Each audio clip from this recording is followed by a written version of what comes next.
Kaya ako po inuulit ko, nananawagan po ako kay Senator, kay Madam Senator Riza Ontiveros at sa lahat ng mga senator na mabubuti ang kalooban, na sana po imbestigahan nyo po yung pong nangyayari dyan sa UNTV at dyan po sa MCGI Convention Center sa Apalit, Pampanga.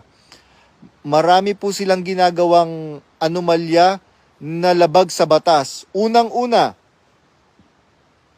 laban po sila, labag sa batas ng Labor Code ng Pilipinas ang ginagawa po nila. Hindi po sila nagpapasahod ng maayos.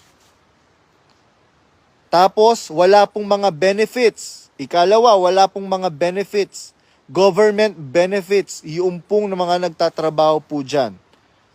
Tapos, overwork po ang ginagawa po nila.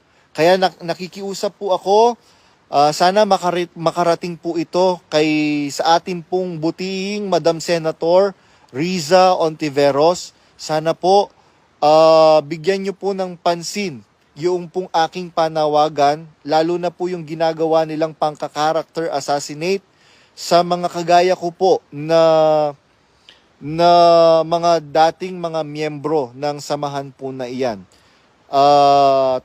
Tatanawin ko pong malaking utang na loob sa inyo kung mapapansin nyo po at mapagtutuunan nyo ng pansin ang aking pong pakiusap sa inyo, Madam Senator Riza Ontiveros.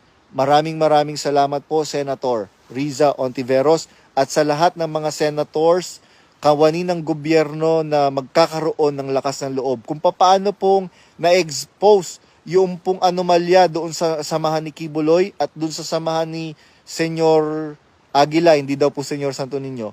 Senyor Aguila, ganun din po, marami pong katiwalian na nangyayari ngayon dyan po sa MCGI, sa pangunguna po ni Daniel Razon, at doon sa TV station po nila na UNTV.